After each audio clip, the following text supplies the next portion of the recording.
Polícia Nacional Timor-Leste halau lançamento da Associação Alumni Samurai PNTL. Cerimônia lançamento da Associação Alumni Samurai PNTL realiza a Salão Auditório Centro Formação Polícia Kumoro, terça-feira, Lorenço Lores Lima, bulan Março, Tinang Rihungro, Ruano Lores Sintolu. Superintendente Sefi Pedro Belo informa, PNTL hanesan força segurança ida, nebeia missão atu defende legalidade democrático, garante segurança ba cidadão honorico sonhotu, inclui protege direito humano tur artigo atu sida hatno Lores Singhitu e a Constituição RDTL.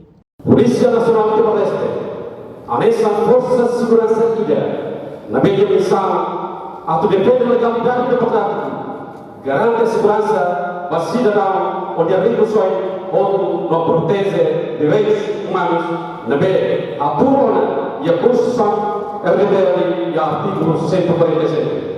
Unimos e a lei orgânica, Polícia Nacional Timor-Leste, artigo rua, ponto rua. O dia quando há estratégia, no filosofia policiamento dia, no tal muito característica da polícia comunitária.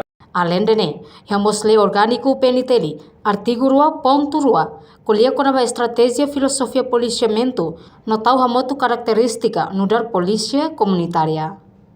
Ya fatin hanesan comandante geral PNTL, comissário polícia Faustino da Costa informa, e a membro PNTL Lubuk maqueta uma formação e a área oioin, e a nação barak. No husi total membro nebe comissário acompanha, ne hamotuk nem atus ruanen nolo, mak participa na iha curso sila, nebe oferece husi parceiro liu governo Japão.